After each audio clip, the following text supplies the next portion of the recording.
ویر سنگھ اور اس کی بیوی تیزی سے آگے آ گئے۔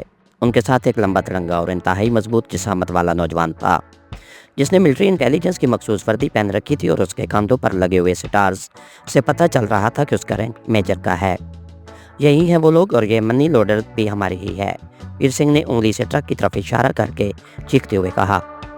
تمہیں پورا یقین ہے کہ یہ وہی لوگ ہیں؟ میجر نے کڑکدار لہجے میں پوچھا۔ جی ہاں، ویر سنگھ نے اس بات میں سر ہلا کر کہا۔ ڈرائیونگ سیٹ پر بیٹھا عمران سوچ رہا تھا کہ ٹرک کے اندر بیٹھے بیٹھے وہ کچھ بھی نہیں کر سکیں گے، اس لیے کیوں نہ باہر نکل کر وہ کچھ کر گزرنے کا موقع تلاش کریں، لیکن پھر کچھ سوچ کر عمران نے نیچے اترنے کا ارادہ ملتوی کر دیا اور ویر سنگھ کے ساتھ کھڑے میجر کی طرف دیکھنے لگا، جو اسے انتہائی خونخوار نظروں سے گھور رہا تھا۔ نیچے اترو سب کے سب، میجر نے چیخ کر کہا۔ مگر کیوں؟ آپ نے اس طرح ہمیں کیوں گھیرا ہے اور یہ عورت اور مرد کون ہے؟ عمران نے کھڑکی سے سر نکال کر اونچی آواز میں پوچھا۔ نیچے آؤ تو بتاتا ہوں، میجر نے اڑا کر کہا۔ وہ فٹ پاتھ والی سمت سے ہوتا ہوا عمران کے منی لوڈر ٹرک سے کچھ فاصلے پر آ کر رک گیا تھا۔ عمران غور سے اس کی طرف دیکھ رہا تھا۔ ان کے ٹرک کے گرد 10 سے زائد افراد نے گھیرا ڈالا تھا اور اگر عمران میجر پر حملہ کرنے کی کوشش کرتا تو ٹرک کے گرد موجود مسلح افراد اسے گولیوں سے بھون کر رکھ دیتے۔ کیا سوچ رہے ہیں عمران صاحب؟ کیپٹن شکیل نے بڑبڑانے والے انداز میں کہا۔ ہمیں ان کے گھیرے سے نکلنا ہے، عمران نے بھی اسی انداز میں کہا۔ لیکن کیسے؟ انہوں نے ہمیں چاروں طرف سے گھیر رکھا ہے، ہم نے ذرا سی بھی غلط حرکت کی تو یہ ہم پر فائر کھول دیں گے، کیپٹن شکیل نے کہا۔ عمران کا ذہن تیزی سے کام کر رہا تھا اور وہ اس خطرناک سچویشن سے خود کو اور اپنے ساتھیوں کو بچانے کی ترکیب سوچ رہا تھا، لیکن اس کے دماغ میں ایسی کوئی ترکیب نہیں آ رہی تھی کہ وہ چاروں طرف موجود مسلح افراد سے بچ سکیں۔ سنا نہیں تم نے؟ میں کہہ رہا ہوں گاڑی سے نکل کر باہر آؤ، میجر نے غصے سے چیختے ہوئے کہا۔ بہت اچھا جناب، عمران نے کہا، پھر اس طرح جسم کو حرکت دی جیسے وہ ذرا سا گھومنا چاہتا ہے۔ خبردار، دونوں ہاتھ اسٹیئرنگ ہی پر رکھو، میجر نے چیخ کر کہا۔ وہ یہ سمجھا تھا کہ شاید عمران آڑ لے کر کوئی اسلحہ نکالنا چاہتا ہے۔ جیسا آپ کا حکم جناب، عمران نے سعادت مندی سے کہا اور دونوں ہاتھ اسٹیئرنگ پر رکھ لیے اور میجر کی طرف دیکھا، جیسے وہ اسے پوچھ رہا ہو کہ اسٹیئرنگ پر ہاتھ رکھ کر وہ دروازہ کھول کر باہر کیسے آئے۔ اسی لمحے اسے حیرت کا جھٹکا لگا اور اس کا جسم یکلخت تن سا گیا۔ اس کی نظر میجر کے عقب میں فٹ پاتھ پر کھڑے ہوئے مجمع پر پڑی تھی، جہاں صفدر اور جولیا کے چہرے اسے نظر آئے تھے۔ صفدر اور جولیا اسی کی طرف دیکھ رہے تھے۔ ان دونوں کو دیکھ کر عمران کی آنکھوں میں چمک ابھر آئی۔ اس نے فوراً آئی کوڈ میں صفدر اور جولیا کو ایک پیغام دیا۔ ہنگامہ شروع ہونے والا ہے، چوکنے رہو اور پیچھے موجود اپنے ساتھیوں کو بھی الرٹ ہونے کا کاشن دے دو، عمران نے سرگوشی کرتے ہوئے کیپٹن شکیل سے مخاطب ہو کر کہا۔ بہتر، کیپٹن شکیل نے بھی آہستہ سے کہا۔ عمران نے سر اوپر کیا اور سینہ سہلانے لگا۔ اس کا انداز ایسا تھا جیسے اچانک اسے اپنے سینے میں درد محسوس ہو رہا ہو، جبکہ کیپٹن شکیل نے سیٹ کے پیچھے ٹرک کی باڈی پر انگلی کا حکم مار کر پیچھے موجود اپنے ساتھیوں کو مخصوص کاشن دینا شروع کر دیا۔ تم باہر کیوں نہیں آ رہے؟ جلدی کرو ورنہ میرے آدمی تم سب کو ٹرک سمیت جلا کر بھسم کر دیں گے، میجر نے ایک بار پھر چیختے ہوئے کہا۔ اسی لمحے عمران نے شعلہ سا لپکتے دیکھا۔ دوسرے ہی لمحے میجر کے حلق سے ہلکی سی آواز نکلی۔ وہ لڑکھڑایا اور سڑک پر گر پڑا۔ اس کے سر کے عقبی حصے سے خون بہہ رہا تھا۔ اس سے پہلے کہ اس کے ساتھی کچھ سمجھتے، یک کے بعد دیگرے 3 مسلح افراد چیخیں مارتے ہوئے زمین پر گر کر تڑپنے لگے اور وہاں بھگدڑ مچ گئی۔ عمران کے لیے اسے اچھا موقع اور کیا ہو سکتا تھا؟ فائر، عمران نے چیخ کر کہا اور ساتھ ہی اس نے ٹرک کو گیئر میں ڈال کر ایک جھٹکے سے آگے بڑھا دیا۔ کیپٹن شکیل نے عمران کا حکم سنتے ہی پے در پے 3 فائر کیے تھے۔ دائیں سائڈ پر موجود 2 مسلح افراد چیختے ہوئے گرتے چلے گئے۔ اس طرح 5 مسلح افراد تھے۔ اسے پہلے کہ اپنے ساتھیوں کو ڈھیر ہوتے دیکھ کر وہ مشین گن سے ٹرک پر فائر کرتے، عقبی حصے سے ان پر فائرنگ ہوئی اور وہ اچھل اچھل کر سڑک پر گرتے چلے گئے۔ پھر بائیں طرف بھی ٹرک کے عقبی حصے سے فائرنگ ہوئی اور اس طرف موجود مسلح افراد بھی چیختے ہوئے اور اچھل اچھل کر زمین پر گرتے چلے گئے۔ عمران نے تیزی سے گیئر بدل کر ٹرک کی رفتار بڑھا دی تھی۔ وہ ٹرک دوڑاتا ہوا سامنے کھڑی آرمی کی گاڑیوں کی طرف بڑھا اور پھر اس نے ٹرک روکے بغیر آرمی کی دونوں گاڑیوں سے ٹکرا دیا۔ اس نے ٹرک کی ٹکر دونوں گاڑیوں کے سینٹر میں ماری۔ ایک زوردار دھماکہ ہوا اور دونوں گاڑیاں سائڈوں پر ہٹتی چلی گئیں۔ گاڑیوں کے سائڈ پر ہونے سے ان کے درمیان اتنا راستہ بن گیا تھا کہ عمران اپنا منی ٹرک آسانی سے وہاں سے نکال سکتا تھا اور عمران نے ایسا ہی کیا۔ اس نے راستہ بنتے دیکھ کر سپیڈ پیڈل پر دباؤ ڈالا تو ٹرک کو ایک زوردار جھٹکا لگا اور ٹرک زائیں کی تیز آواز نکالتا ہوا آرمی کی گاڑیوں کے درمیان سے نکلتا چلا گیا۔ فائرنگ ہوتے ہی اور گاڑیوں کی ٹکر دیکھ کر فٹ پاتھوں پر بھگدڑ سی مچ گئی تھی اور لوگ سائڈ کی سڑکوں کی طرف بھاگ گئے تھے۔ دکانداروں نے اپنی دکانوں کے شٹر گرانے شروع کر دیے۔ عمران نے گاڑیوں کے درمیان سے نکل کر دوسری طرف آتے ہی ٹرک کو بریک لگائے اور ٹرک کو ایک جھٹکے سے روک لیا، کیونکہ اس طرف بھی خاصی ٹریفک تھی جو مسلح افراد کے سڑک بلاک کرنے کی وجہ سے رکی ہوئی تھی۔ ٹرک سے نکل کر مارکیٹ کی طرف بھاگو جلدی، عمران نے چیخ کر کہا اور ساتھ ہی وہ دروازہ کھول کر باہر آ گیا۔ اس کے ہاتھ میں سلنسر لگا ریوالور تھا۔ اس کی بات سن کر کیپٹن شکیل اور پیچھے بیٹھے ہوئے ساتھی فوراً ٹرک سے نکل کر باہر آ گئے۔ اسی لمحے انہوں نے دور سے چند مزید ملٹری انٹیلیجنس کی گاڑیاں اس طرف آتی دیکھیں۔ ان کی مزید نفری پہنچ گئی ہے، کیپٹن شکیل نے کہا۔ سب بکھر کر یہاں سے نکل جاؤ، ہم طے شدہ مقام پر ملیں گے، عمران نے مقامی زبان میں چیختے ہوئے کہا تو اس کے ساتھی تیزی سے سامنے موجود ایک پلازا کی طرف بھاگتے چلے گئے، جبکہ عمران دروازے ہی پر رک گیا۔ عمران رکو مت۔ اچانک عمران نے اپنے قریب جولیا کی آواز سنی۔ اس نے مڑ کر دیکھا، جولیا اور صفدر بھی ان کے قریب پہنچ چکے تھے۔ الگ الگ ہو جاؤ، ہم کلب میں ملیں گے، عمران نے کہا اور تیزی سے سائڈ کی طرف بھاگتا چلا گیا۔ پلازا کے درمیان بنے ہوئے راستوں پر بھاگتا ہوا وہ پلازا کی ایک بھی سمت میں آیا۔ اس طرف بھی ایک راستہ تھا، وہ بھاگتا ہوا پلازا سے نکلا اور تیزی سے ایک سڑک کی طرف بھاگتا چلا گیا۔ مختلف گلیوں اور بازاروں سے گھومتا ہوا وہ دور ایک دوسری سڑک پر آ گیا۔ یہ بھی کمرشل ایریا تھا۔ عمران نے سڑک کراس کی اور ایک کمرشل پلازا کی طرف بڑھا۔ یہ تھا کہ اسی لمحے ایک موٹر سائیکل اس کے قریب آ کر رکی۔ عمران صاحب میرے ساتھ آ جائیں، موٹر سائیکل والے نے عمران سے مخاطب ہو کر کہا۔ اس نے ہیلمٹ پہن رکھا تھا۔ عمران نے چونک کر دیکھا، وہ کیپٹن شکیل تھا۔ کیپٹن شکیل کی بات سن کر وہ پھرتی سے موٹر سائیکل پر سوار ہو گیا اور کیپٹن شکیل نے موٹر سائیکل آگے بڑھا دی۔ عمران اب بھیڑ میں اپنے ساتھیوں کو تلاش کر رہا تھا۔ اسے جولیا، خاور اور نعمانی نظر آئے۔ وہ تینوں ایک ٹیکسی میں بیٹھ رہے تھے۔ پھر اسے صفدر بھی نظر آ گیا۔ یہ ٹیکسی مارکیٹ سے خاصے فاصلے پر کھڑی تھی۔ وہ آگے نکلتے چلے گئے۔ وہ 2.5 میل دور نکل آنے کے بعد عمران کی ہدایت پر کیپٹن شکیل نے ایک سستے سے ہوٹل کے سامنے موٹر سائیکل روک دی اور وہ موٹر سائیکل سے نیچے اتر گئے۔ اور پھر کیپٹن شکیل نے موٹر سائیکل صاف کرنے کے بہانے اس پر سے اپنے فنگر پرنٹس صاف کیے اور اسی ہوٹل میں گھس گئے جس کے پاس موٹر سائیکل روکی تھی۔ ہوٹل میں داخل ہو کر عمران اور کیپٹن شکیل کاؤنٹر پر رکنے کی بجائے ہوٹل کے ایک بھی حصے میں آئے اور ہوٹل کے ایک بھی دروازے سے ہوٹل سے باہر نکل آئے اور پیدل آگے بڑھنے لگے۔